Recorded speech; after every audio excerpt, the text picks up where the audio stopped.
My father attacked me fearing his secrets would be exposed, so I revealed his crimes and made him lose everything he tried to take from me.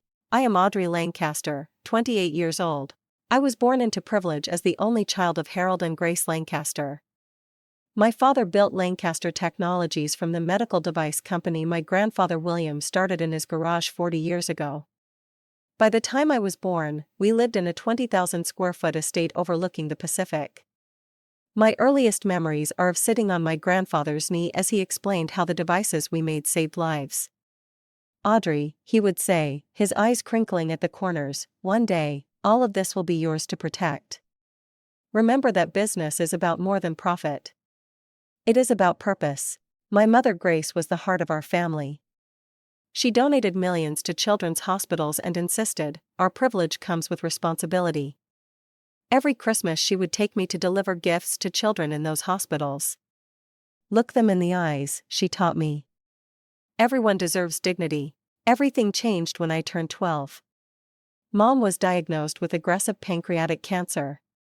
Within 3 months, she was gone. My father retreated into his work, leaving me to process my grief alone. I would sit in her closet, breathing in the fading scent of her perfume, trying to remember the sound of her laugh. Then came Stephanie. Just 11 months after my mother's funeral, my father introduced me to his new girlfriend.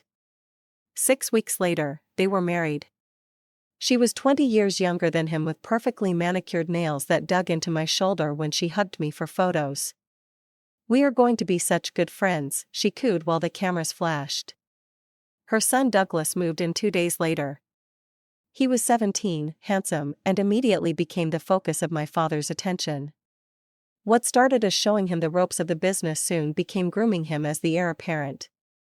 I was relegated to the background of family photos. Despite this, I excelled. I graduated high school as valedictorian, earned my business degree from Stanford with highest honors, and completed my MBA by 23. While Douglas struggled through a business degree at the local university, I was developing patents that would later become cornerstone products for Lancaster Technologies. My grandfather had always seen something in me. Before his death, when I was 18, he would sneak me into board meetings. "Watch how they negotiate," he would whisper. "Notice who speaks and who listens." Board members would smile at William, bringing his little shadow. They did not realize I was absorbing everything. One of these board members, Victor Chan, became my mentor after my grandfather passed. When I completed my MBA, it was Victor who helped me secure a position at a competing firm to learn the industry from all angles.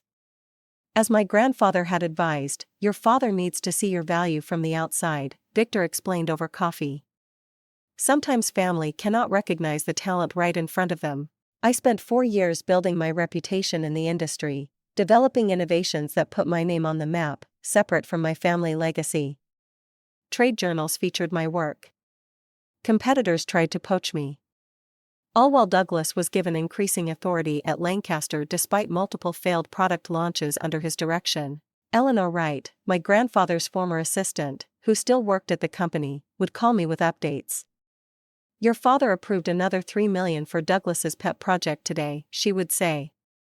"The board is getting nervous, but no one wants to challenge Harold directly." When I turned 27, I decided it was time to return. Lancaster Technologies had developed a concerning pattern of declining innovation and market share. My father reluctantly offered me a position as special projects manager with no team and a small office in the basement. "Be grateful," he said when I questioned the title. "Most people would kill for a foot in the door here." What he did not know was that I had spent years preparing for this moment. I had studied every aspect of the business.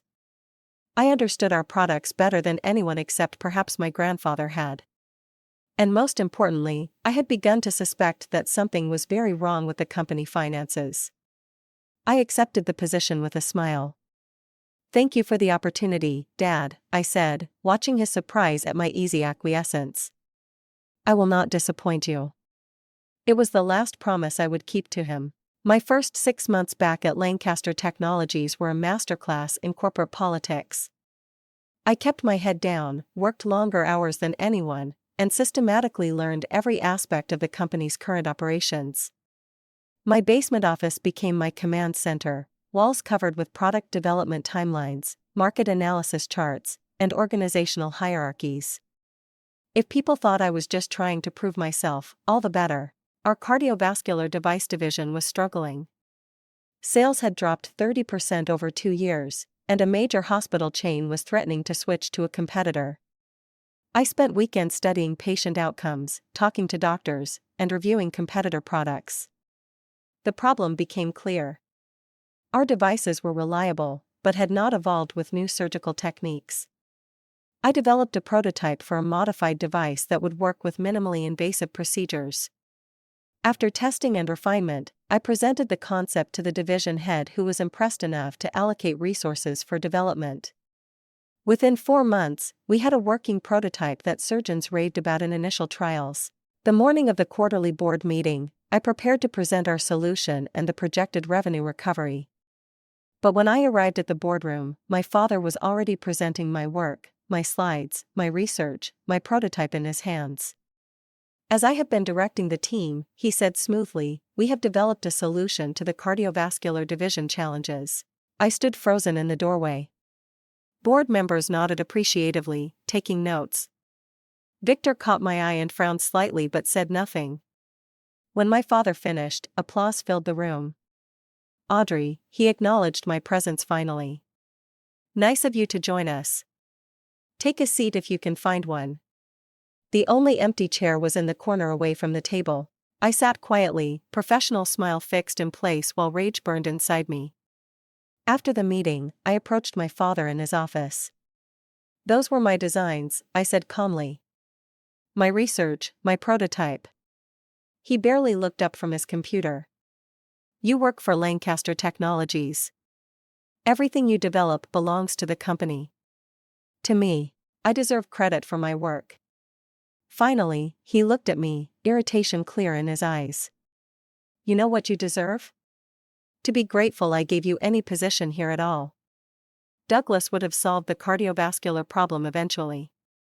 In time for our largest client to walk away?" His face hardened. "Go back to your little projects, Audrey. The adults are running the business." The following week, company-wide emails announced Douglas's promotion to Executive Vice President of Product Development, citing his innovative solution to the cardiovascular division crisis as evidence of his leadership. My name appeared nowhere. That night, I received a call from Eleanor. "Are you sitting down?" she asked. "What happened?" "I was cleaning out some old storage files and found something you need to see. It is about your grandfather's will." We met at a coffee shop 3 blocks from the office. Eleanor handed me a manila envelope. "These are copies," she said. I put the originals back exactly where I found them. Inside was a draft of my grandfather's will dated 2 months before his death. It explicitly stated that his controlling shares of Lancaster Technologies should be held in trust until I reached 30 years of age, at which point they would transfer to me directly. "This was never executed," I said, flipping through the pages. "The will that went through probate left everything to my father." Eleanor nodded grimly. "There is more. Keep reading." The envelope also contained a series of emails between my father and the family attorney dated just days after my grandfather's death. They discussed modifications to the will before filing and ensuring continuity of leadership without complications. "He changed the will," I whispered. "It appears so," Eleanor said. "And there is something else. The company financial reports have inconsistencies, small enough to miss if you are not looking closely, but they have been growing." The next day, I encountered Stephanie in the executive wing as I was leaving a meeting. She stopped me with a perfectly manicured hand on my arm. "Audrey, darling, we have not had a proper chat in ages. Lunch this week?" I agreed, curious about her sudden interest. We met at an exclusive restaurant downtown where she ordered a $100 bottle of wine before noon. "I worry about you," she said, studying me over her glass. "All work and no social life. At your age, I was already married. I am focused on my career." "Yes, but is it making you happy? You keep pushing for recognition your father cannot give you." I set down my fork. "Cannot or will not?" Her smile tightened. Harold built this company into what it is today. It pains him to see you constantly challenging his decisions. Douglas knows how to support your father rather than compete with him. Is that what you think I am doing? Competing, darling? She leaned forward, voice dropping. We both know you have always wanted what Harold built. But some things are not meant to be. Perhaps if you found fulfillment elsewhere, you would not need to prove yourself here. In that moment, her mask slipped. I saw the calculation behind her eyes. The protective mother ensuring her son's inheritance. I smiled pleasantly. Thank you for your concern, Stephanie. I will give it some thought. As we parted ways, she added, your father is under tremendous pressure. Try not to add to his burden with unrealistic expectations. That afternoon, I began compiling a list of allies within the company. There were division heads who had praised my work, engineers who respected my technical knowledge, and administrative staff who had been there since my grandfather's time. I would need them all if my suspicions proved correct. My most surprising ally emerged 2 weeks later during a product safety review. Jackson Wright, recently hired to the legal department, questioned some contract language that seemed designed to obscure liability. We ended up working late, ordering takeout as we revised documentation. This is not my first rodeo with vague safety language, he said, loosening his tie. My last firm specialized in corporate malfeasance cases. Defending the corporations? I asked. Sometimes. Sometimes helping whistleblowers. He studied me for a moment. The cardiovascular device modifications were yours, were they not? Not Douglas's. I stiffened. What makes you say that? The technical language in the specifications. Douglas can barely explain how the devices work in layman's terms, let alone articulate the engineering principles. I said nothing, but Jackson nodded as if my silence confirmed his suspicion. Corporate families are complicated, he said. I have seen how they can rot from the inside. Over the next several weeks, I began noticing financial patterns that disturbed me. Research funds allocated to projects that produced no results. Consulting fees to companies that seemed to exist only on paper. Offshore accounts receiving regular transfers for international market development in countries where we had no presence. Each discovery was a piece of a puzzle I was not yet ready to assemble. But the picture emerging looked increasingly like systematic fraud with my father at its center. I needed more evidence before I could act. All the while, I continued producing exceptional work, building my reputation within the company while appearing to accept my limited role. Douglas took credit for 2 more of my innovations. My father denied my request for a team. Stephanie hosted lavish parties where I was seated far from potential networking opportunities. But I was patient and I was watching. The truth was coming into focus one betrayal at a time.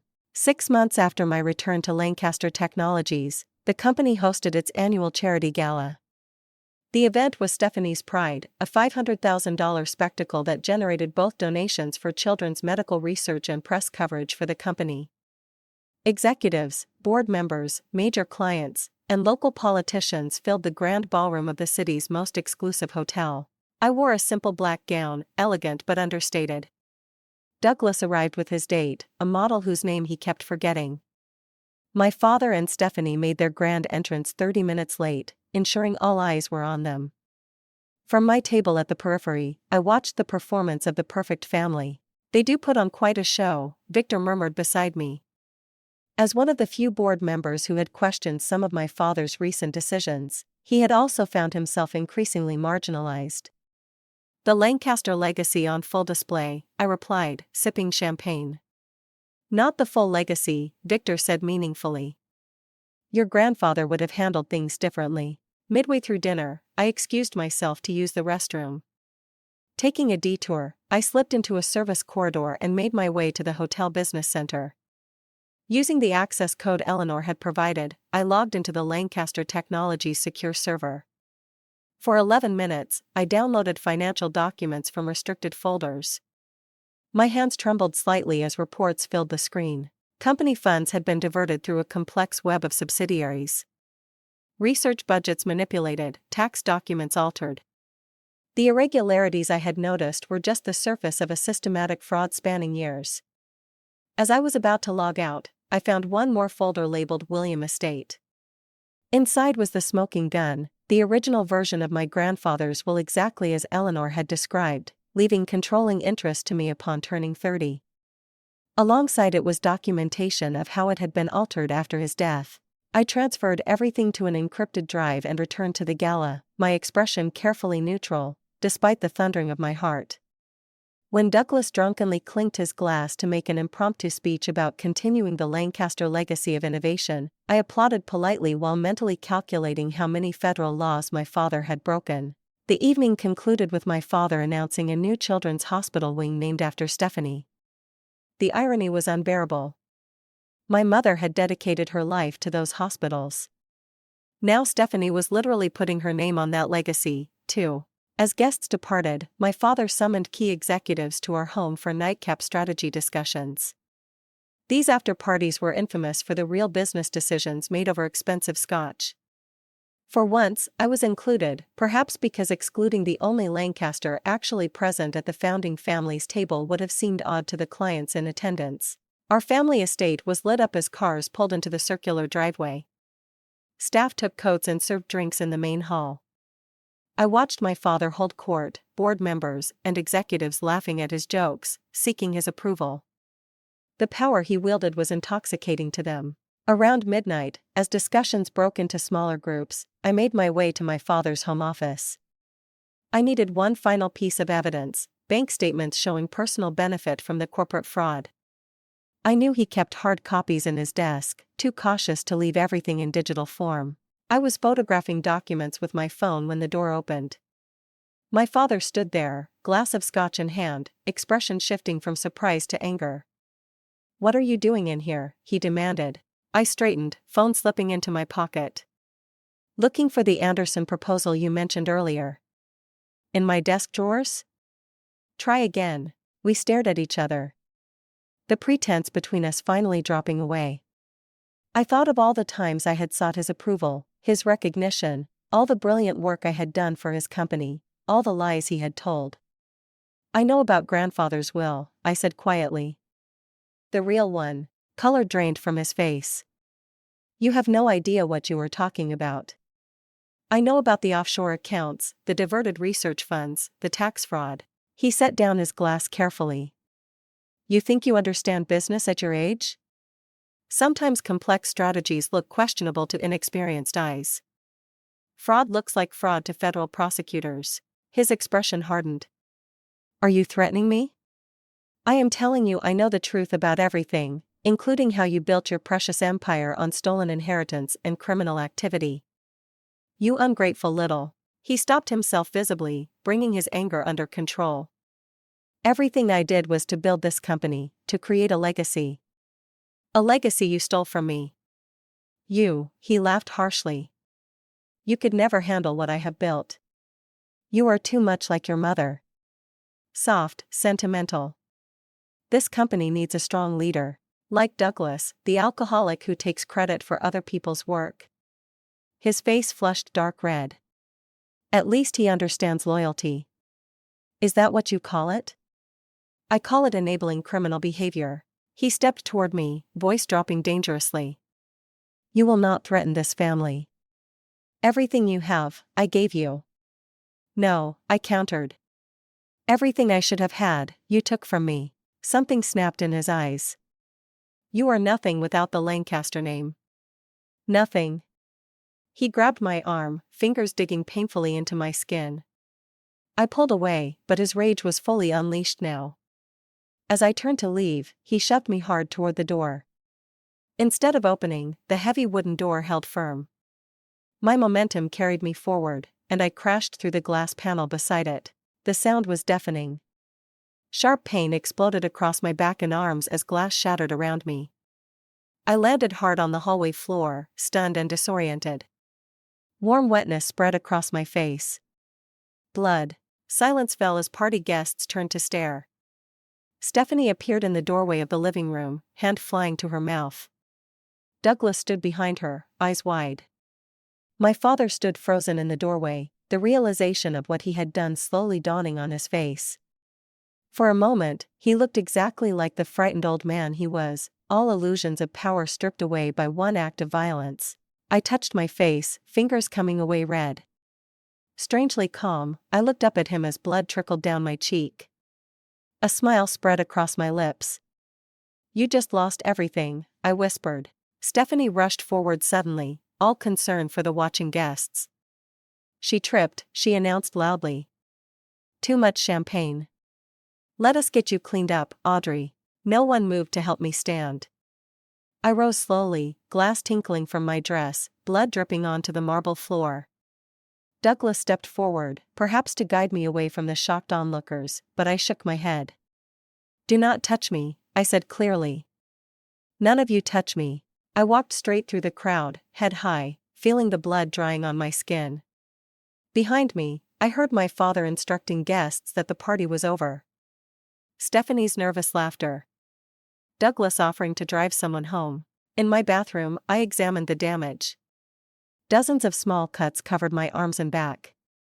A deeper gash ran along my hairline, accounting for most of the blood. As I carefully removed glass fragments and disinfected the wounds, I made my decision. Years of theft, fraud, lies, manipulation. All of it would end tonight. I had everything I needed now, including witnesses to my father's violence. The carefully constructed facade of Lancaster family perfection had shattered along with that glass door. By morning, the empire would follow. I did not sleep that night. Pain from dozens of cuts kept me alert, but it was adrenaline and resolve that truly kept exhaustion at bay. After treating the worst of my injuries, I changed into practical clothes and began executing the plan I had been mentally refining for months. First, I backed up all the evidence I had gathered to 3 separate secure locations. 1 cloud server, 1 physical drive hidden in my apartment, and 1 set of documents mailed to Jackson's personal address days earlier as insurance. If anything happened to me, instructions would ensure everything reached the proper authorities. As I worked, memories surfaced unbidden. My grandfather showing me the first medical device he ever patented. My mother's gentle guidance. The moment I realized my father saw me as competition rather than his daughter. The gradual erosion of my place in my own family. At 3 o'clock in the morning, my phone buzzed with a text from Eleanor. "Are you all right?" Hearing concerning rumors about an incident at the gala. I responded briefly, "I am fine. Be ready tomorrow. Everything changes." She replied immediately, "Whatever you need." Eleanor had been loyal to my grandfather for 30 years. When he died, she stayed at Lancaster Technologies, partly out of loyalty to his memory, and partly, I suspected, to keep an eye on my father. She had seen the company change under his leadership, had witnessed the gradual shift from patient-focused innovation to profit-driven shortcuts. I thought back to a conversation we had 6 months earlier, shortly after I returned to the company. We had been reviewing old product development files when she suddenly closed the folder she was holding. "Your grandfather had a saying," she told me. "Never mistake the name on the building for ownership of what happens inside it." What did he mean? I had asked. Lancaster Technologies belongs to the patients whose lives depend on our products, to the employees who dedicate their careers to the mission, to the principles of innovation and integrity. She fixed me with a meaningful look. He did not build this company for one person to treat as a personal kingdom. That conversation had stayed with me, reinforcing my growing suspicions about my father's management. Now, as dawn approached, I gathered the final pieces of my plan. At 4:30 in the morning, I called Victor. He answered on the second ring, voice alert despite the hour. "I saw what happened," he said without preamble. "Are you injured?" "Nothing serious, but I need to meet with you before the markets open. I have discovered significant irregularities in the company finances." "Criminal irregularities." There was a pause. "I have had concerns for some time. Your father has been blocking full financial reviews. I have the evidence. All of it." Another pause. "My home office. 6 o'clock. Bring everything." Next, I contacted 3 other board members I believed would prioritize the company over loyalty to my father. Brief, careful messages requesting urgent meetings regarding material financial concerns. 2 responded immediately, agreeing to conference calls later that morning. At 5:15, I reached out to Jackson. Despite the hour, he answered promptly. I need legal counsel, I said. Unofficially before I take official action. This about what I think it is? Yes, and more. There was an incident last night. I heard whispers. How badly are you hurt? I will live. Can you meet at my apartment in 30 minutes? It is secure and I have what you might need. What Jackson had was experience with corporate whistleblower cases. Before joining Lancaster Technologies, he had helped expose similar fraud at 2 other major companies. He had been hired during a period when my father was traveling, his resume approved by the head of legal, who had since been pushed into early retirement. When I arrived at his apartment, he took one look at my face, the bandage at my hairline, and wordlessly poured me a cup of coffee. Start from the beginning, he said, pulling out a legal pad. Everything you have found and everything that happened last night. For 45 minutes, I laid out the evidence, financial discrepancies, the altered will, the pattern of control and isolation, and finally the violent culmination at the gala after-party. You have enough for the SEC, the IRS, and likely criminal charges, he confirmed, reviewing my documentation. But you need to consider what this means. Going public burns everything to the ground. The company stock will plummet. Jobs could be lost. Your family name tarnished permanently. I have considered all of that, I replied. I also considered what happens if this continues. Patient safety compromised for profit. Employees working for a criminal enterprise without knowing. My grandfather's legacy corrupted beyond recognition. Jackson studied me for a moment. There is no halfway option here. Once you pull this trigger, you cannot take it back. I know. And you are ready for the personal cost? Your father will likely face prison. Your relationship with your family destroyed forever. I touched the bandage on my forehead, feeling the sting of the cut beneath. That relationship was destroyed long ago. I just did not want to admit it. Jackson nodded slowly. Then let us make sure this is done right. Maximum impact, minimum legal exposure for you. Together, we crafted communications for each recipient. The SEC would receive comprehensive financial records. The board members would get summary evidence and emergency protocols for company stabilization. Select journalists would receive carefully curated information packages timed for release after official investigations began. What about your claim to controlling interest? Jackson asked. The altered will. One battle at a time, I said. First, we stop the criminal activity. Then, we can address ownership through proper legal channels.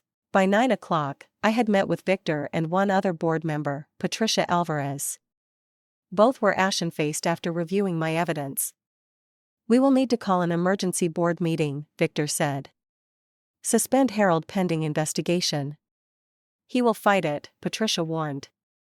Let him, I replied. The evidence speaks for itself. At 10 o'clock, I returned to my apartment to make final preparations. My phone had accumulated 23 missed calls from my father, 12 from Stephanie, and 9 from Douglas. I ignored them all. Instead, I called 3 journalists known for their thorough reporting on corporate malfeasance.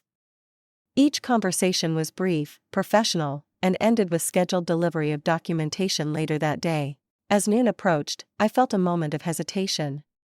Was I truly ready to destroy my family in such a public way? Then I remembered my grandfather's integrity, my mother's compassion, the values they had instilled in me that had been betrayed by my father's greed. I remembered the feeling of glass shattering against my skin, the look in my father's eyes, not of remorse, but of rage, that I had provoked him into revealing his true nature. I made one final call to Eleanor. It is happening today, I told her. Be prepared for chaos. I have been prepared for years, she replied steadily. Your grandfather would be proud. At 12:30, I sent the first batch of evidence to the SEC through their whistleblower portal. At 12:45, I emailed comprehensive documentation to the 7 board members I trusted. At 1 o'clock, I provided secure access to selected documents to the journalists. Then I waited, knowing the carefully constructed empire of lies was about to collapse. The first domino fell at 2:17 when I received a call from Victor. "The SEC has contacted legal," he said without greeting. "They are requesting all financial records be preserved immediately. Harold is being summoned to an emergency board meeting at 4. "Has he responded?" I asked. "Not yet. His assistant says he is in meetings off-site." My father was likely in damage control mode, trying to identify the source of the leak. He would not suspect me immediately, believing his display of power last night had put me in my place. "Keep me informed," I said. "And Victor, thank you for doing the right thing. This company was your grandfather's life's work," he replied.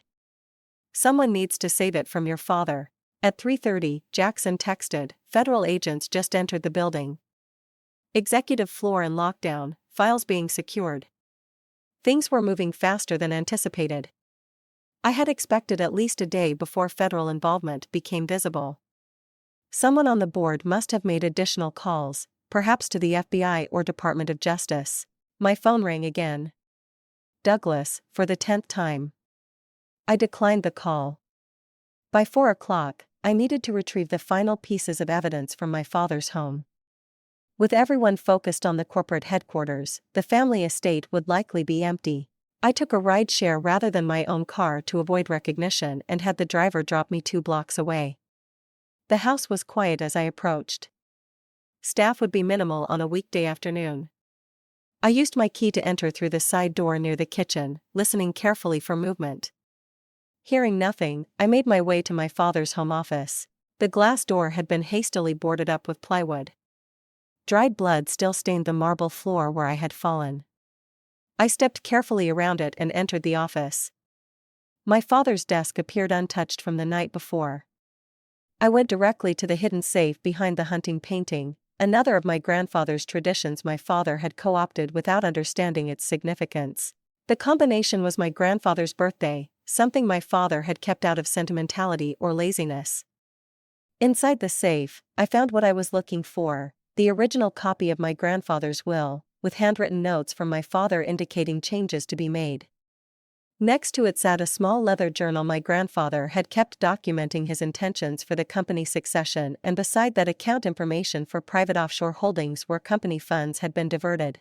I photographed everything, then carefully replaced the items except for the journal, which I slipped into my bag. It was not technically evidence of crimes, but it was my birthright documentation of my grandfather's true wishes. As I closed the safe and replaced the painting, I heard a door close somewhere in the house. Footsteps approached down the hallway. I quickly moved behind the large desk, crouching out of sight. The office door opened. From my hiding place, I could see Douglas's expensive shoes step inside. He moved to the desk, began opening drawers, and shuffling through papers. His movements were erratic, panicked. "Where is it?" he muttered. Where would he keep it? He was looking for something specific. Incriminating evidence, most likely. My father must have sent him to clear out anything damaging before authorities thought to search the house. Douglas moved toward the safe. As he shifted the painting, I realized I needed to leave immediately. While he was distracted with the safe combination, I slowly edged toward the door, staying low behind furniture. I had almost reached the doorway when his phone rang, startling us both. I froze as he answered. "Yes, I am here now," he said, voice tense. "Looking exactly where you said." "No, I have not found it yet." "They what? When?" His voice rose in alarm. "How many agents?" "Jesus. Yes, I understand." He ended the call and slammed his fist against the wall. Damn it. Whatever he had just learned had clearly escalated the situation. As he turned back to the safe, I seized my opportunity and slipped out the door, staying close to the wall to avoid the creaking floorboards I remembered from childhood. I made it to the side door and out of the house without detection. Once clear of the property, I checked my phone. 5 missed calls from Eleanor and a text, "FBI at headquarters. Complete lockdown. Harold being questioned." It was happening even faster than I had anticipated. I called Eleanor from a coffee shop 2 miles from the estate. "What is the situation?" I asked when she answered. "Agents everywhere," she replied in a hushed voice. "They arrived with warrants for financial records going back 7 years. Harold is in the conference room with federal agents and company attorneys. Stephanie tried to leave the building but was escorted back inside. And the board emergency session in progress. Victor is leading. They are discussing temporary leadership structure pending investigation." I processed this information. "Where are you now?" "Records department. They have asked us to facilitate document access." "Stay safe," I told her. "This will get uglier before it improves." My next call was to Jackson. "I need to know if I should come in or stay away." "Stay away," he advised immediately. "The board knows you are the whistleblower, but it is better if you are not physically present while federal agents are conducting initial interviews. I have informed select agents that you are available to provide testimony when needed. Has my father figured it out yet?" Jackson's voice was grim. "Yes. When agents mentioned the altered will, he apparently shouted something about you before his attorney shut him down. At 6 o'clock, I checked into a hotel under a pseudonym, as Jackson had advised. From this secure location, I monitored developments through secure communications with my allies inside the company. The evening news ran the first stories: federal investigation at Lancaster Technologies. Medical device giant facing fraud allegations. Lancaster CEO under investigation. None mentioned me specifically yet, but that would come. I had provided the journalists with enough background that the full story would emerge in waves, each more damaging than the last. At 9:12, my father finally called again. Against my better judgment, I answered. "Why?" His voice was hoarse, barely recognizable. "You know why. Do you have any idea what you have done? The company will not survive this. The company will survive without the fraud and corruption." He was silent for a moment. Then with cold fury, "You planned this, all of it. Coming back to the company, gaining access. I came back to save what grandfather built. I gave you chances to do the right thing. By destroying your own family? This company supports hundreds of employees. Patients depend on our products. Do not pretend this is about employees or patients. This is about what you stole from the company, from shareholders, from me." His voice turned pleading, a tone I had never heard from him before. "Audrey, please, whatever you think I have done, we can resolve this privately as a family. We stopped being a family the moment you decided I was a threat rather than your daughter."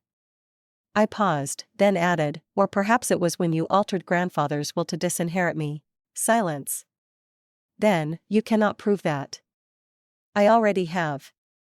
It is all in the hands of authorities now." "I will fight this," he growled, the brief vulnerability replaced by familiar anger. "With every resource I have." "Those resources are being frozen as we speak." I ended the call and turned off my phone. The die was cast. My evidence was with the authorities, the board, and soon the public.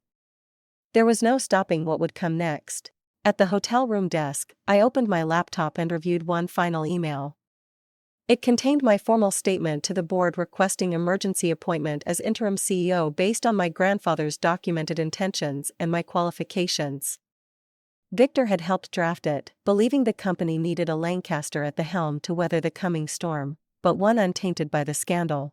I hesitated, finger hovering over the send button.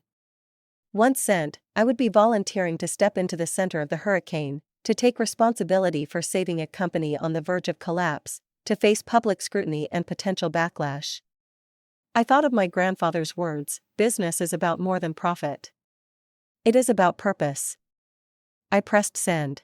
My hotel room phone rang at 5:30 in the morning, jarring me from fitful sleep. It was Victor. "Turn on the news," he said without preamble. I fumbled for the remote and switched on the television. A somber news anchor was mid-sentence.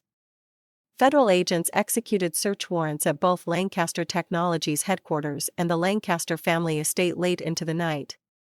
Sources confirm CEO Harold Lancaster and Chief Financial Officer Martin Wells have been taken in for questioning. The screen showed footage of my father being escorted to a black SUV, his face ashen. Stephanie following behind with agents on either side. Douglas was notably absent from the footage. The board voted at 4 o'clock, Victor continued. Harold has been suspended pending investigation. Wells terminated. Your appointment as interim CEO was approved by a narrow margin. I sat on the edge of the bed, stunned despite having set these events in motion. When do they need me there? 9 o'clock board meeting to formalize the transition. Federal agents want to interview you at 11. Press conference tentatively scheduled for 2 o'clock. The machine was in motion now, unstoppable. I will be there. After showering, I dressed with careful consideration, a conservative navy suit, minimal jewelry, hair pulled back to partially conceal the bandage on my forehead.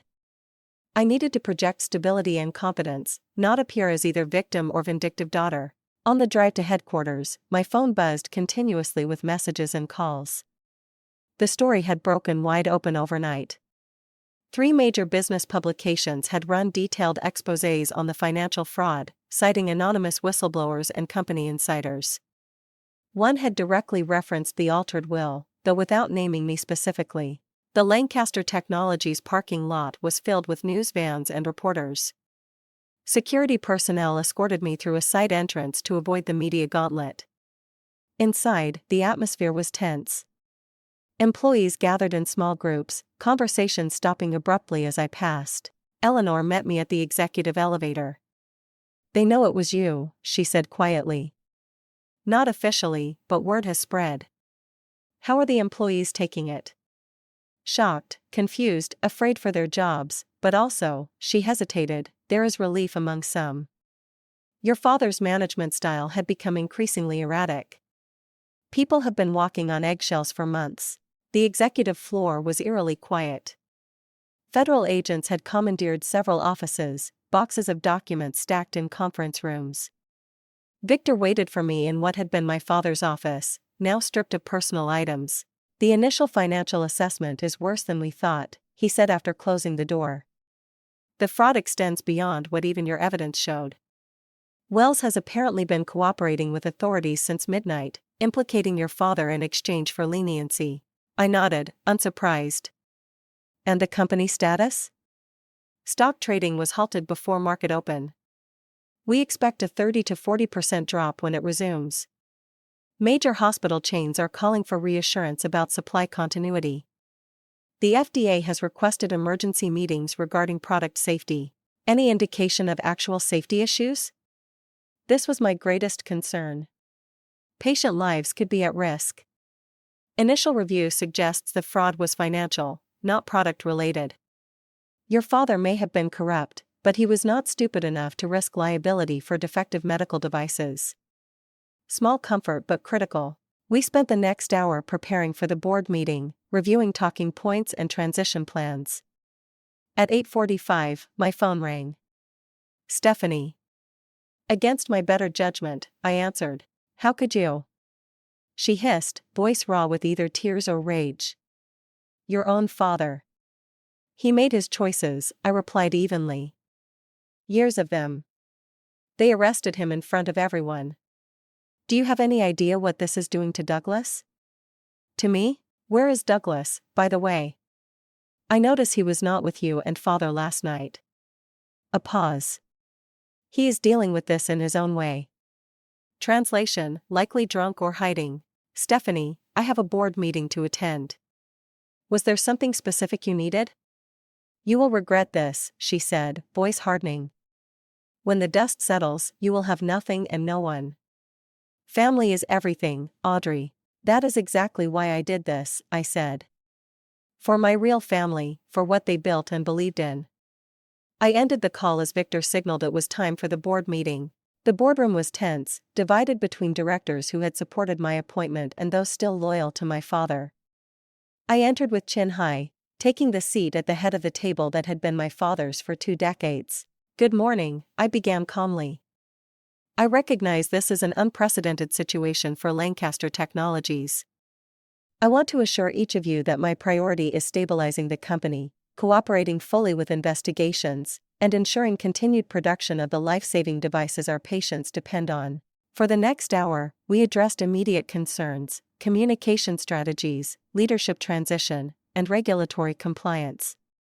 I outlined a 90-day stabilization plan emphasizing transparency and accountability. By meeting end, even the skeptical directors seemed cautiously supportive. At 11 o'clock, I met with federal investigators. For 2 hours, I walked them through my evidence, answered questions about company operations, and formally filed my whistleblower statement. They were particularly interested in the altered will and my father's methods of concealing financial transactions. "We will need you to testify if this goes to trial," the lead investigator informed me. "I understand," I replied. "I am prepared to do whatever is necessary." The press conference at 2 o'clock was a controlled spectacle. Standing at the podium with Victor and the board chairman flanking me, I faced dozens of cameras and reporters. Lancaster Technologies has a 50-year history of developing medical devices that save lives, I began. That mission remains unchanged. While we address serious allegations regarding financial improprieties under previous leadership, our commitment to patients, healthcare providers, and ethical business practices stands firm. I took no questions about my father specifically, deflecting to the ongoing investigation. When asked about my new role, I emphasized my qualifications and lifelong connection to the company's founding mission. As the press conference concluded, a reporter shouted, "Miss Lancaster, is it true you were physically assaulted by your father before reporting his crimes?" The room fell silent. The bandage on my forehead suddenly felt conspicuous. I maintained eye contact with the reporter. "I will not be discussing family matters. This is about Lancaster Technologies, its employees, and the patients who depend on our products." "Thank you." Back in the executive office, reports continued flooding in. The company's stock had indeed plummeted 35% upon resuming trading. 3 executive vice presidents had resigned. Customers were demanding reassurances. Partners were invoking contract review clauses. Through it all, I maintained outward composure, making decisions, directing resources, and projecting confidence I did not entirely feel. By evening, patterns of support had emerged. Long-term employees rallied around the promise of renewed integrity. Industry partners who had known my grandfather expressed cautious optimism about my leadership. At 8 o'clock, Eleanor brought me dinner at my desk. "And an update. Douglas has been located. He attempted to access sensitive servers before security removed him from the building. Jackson is handling the legal aspects." I nodded tiredly. "Any word on my father?" "Released on bail but restricted from entering company property. The family estate has been designated a secondary crime scene. He and Stephanie are staying at their lake house. And the employees?" Eleanor's expression softened. "Doing better than expected. There were initial shock waves, but your afternoon address to staff helped considerably. People appreciate honesty after months of obvious gaslighting from leadership." Around 10 o'clock, Jackson arrived with additional updates. "The federal case is expanding. They have found connections to tax evasion through the offshore accounts. The prosecutor is talking potential plea deals to avoid trial. Will he take one?" I asked, knowing my father's pride. "His attorneys will push for it. 15 to 20 years potential sentencing otherwise." The reality of what I had set in motion hit me anew. My father, for all his flaws, facing prison in his 60s. A family shattered beyond repair. My own life forever altered. Having second thoughts? Jackson asked gently, reading my expression. "No," I said after a moment, just processing the scope of it all. "For what it is worth," he offered, "what you did took extraordinary courage. Many people suspected problems but looked the other way for years." I thought of the glass shattering around me, the decades of manipulation and betrayal, the legacy nearly destroyed by greed. "It was not courage," I replied. "It was necessity." By midnight, I finally left headquarters for my hotel. Security concerns made returning to my apartment inadvisable for now. As the car pulled away from the building, I saw the illuminated Lancaster Technologies sign, my family name glowing against the night sky. For the first time in years, it felt like it truly belonged to me again. 6 months after the night my father pushed me through a glass door, I stood at the podium during our quarterly investor meeting. The boardroom was packed, analysts and major shareholders eager to hear how Lancaster Technologies had weathered the storm. The past 2 quarters have shown remarkable resilience, I began, gesturing to the projection behind me. Stock values have recovered 60% from their low point. Our new ethical compliance framework has received industry recognition. Most importantly, not a single patient has experienced disruption in receiving our life-saving devices. The road to this moment had been arduous. The first month after the revelations had been chaos: 3 class action lawsuits from shareholders, FDA audits of all production facilities, employee uncertainty resulting in a 15% voluntary departure rate, media scrutiny that dissected every aspect of the Lancaster family drama. The criminal cases had progressed swiftly. Martin Wells, the former CFO, had accepted a plea deal in exchange for testimony. 3 other executives followed suit. My father initially vowed to fight all charges, but as evidence mounted and former allies abandoned him, his attorneys negotiated a complex agreement: guilty pleas to tax evasion and securities fraud in exchange for dismissal of more serious charges. He received a 7-year sentence, eligible for parole after 4. The financial penalties were severe. The family estate seized as partial restitution. I had not spoken to him since his sentencing hearing, where he had stared straight ahead, refusing to meet my eyes as I delivered my victim impact statement. Stephanie had filed for divorce 2 weeks after his conviction, negotiating her own settlement to avoid charges of complicity.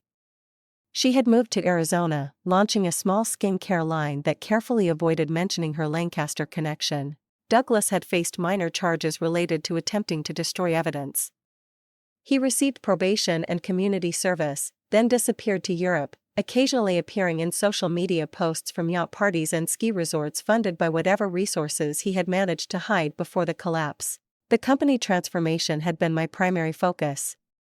We had brought in forensic accountants to identify every financial irregularity, established new compliance protocols, restructured the board to include medical ethics experts and patient advocates, redirected research priorities back to innovation rather than cost-cutting. Most meaningfully, we had established the Grace Lancaster Foundation, named for my mother, dedicated to providing medical devices to underserved communities globally. It was what she would have wanted, what my grandfather had envisioned for the company's broader purpose. Moving forward, I continued addressing the investors. We are launching 3 new product lines developed under our revised research protocols. Clinical trials show unprecedented effectiveness rates, and early adopter hospitals report significant improvement in patient outcomes. Victor, now chairman of the board, nodded approvingly from his seat. We had become partners in rebuilding, his institutional knowledge complementing my vision for the future. Eleanor had accepted a promotion to chief of staff, her loyalty finally properly rewarded. Jackson had remained with the company through the transition, then accepted a position with the Justice Department's Corporate Fraud Division, though we maintained our friendship. Someone needs to catch the next Harold Lancaster before they do too much damage, he had explained. After the investor meeting, I returned to my office, now redesigned to remove all traces of my father's imposing dark wood and hunting trophies. The space was open with glass walls symbolizing the transparency I had brought to the company culture. The physical scars from that night had healed, though a faint line remained at my hairline, visible when I wore my hair up. The emotional landscape was more complex. I had lost my family, but reclaimed my heritage. The company now truly reflected my grandfather's vision and my mother's values. That evening, I visited my mother's grave for the first time in years. My father had discouraged these visits, another way of diminishing her influence and memory. I placed white roses, her favorite, against the headstone. "I think you would be proud," I said quietly. "Not of the scandal or pain, but of rebuilding something worthy of your name." The wind rustled through nearby trees, the only response, but somehow enough. My grandfather's journal had become a touchstone during difficult moments. One passage in particular had guided me through the darkest days of the transition. "Business empires rise and fall, but integrity stands eternal. Lancaster Technologies must never value profit above purpose or power above people." If these principles are ever compromised, the company must be cleansed through truth, however painful that process might be. He had known somehow that such a moment might come. Perhaps he had seen tendencies in my father that concerned him, leading to his original intention to pass control directly to me. In the months since taking control, I had received hundreds of messages from employees sharing how the cultural transformation had affected them. Engineers now empowered to prioritize safety improvements. Sales representatives relieved to promote products they genuinely believed in. Manufacturing staff proud of new quality standards. These messages meant more than the financial recovery, more than the restored stock price or industry accolades. They represented the human impact of choosing truth over comfortable lies, of valuing integrity above family loyalty when that loyalty demanded moral compromise. The path forward remained challenging. Trust once broken rebuilds slowly. Some customers remained wary. Certain board members still questioned my experience. Media outlets occasionally revived the scandal for slow news days. But the foundation was solid, now built on truth rather than deception. The Lancaster name was being redefined. One decision, one product, one patient outcome at a time. In quiet moments, I sometimes wondered if my father ever reflected on what he had lost. Not just freedom or wealth, but the opportunity to be part of something genuinely meaningful, to contribute to a legacy greater than himself. To know the satisfaction of success achieved honorably. I had learned that some forms of betrayal cannot be forgiven, only accepted and moved beyond. That family is defined by values shared, not merely blood connection.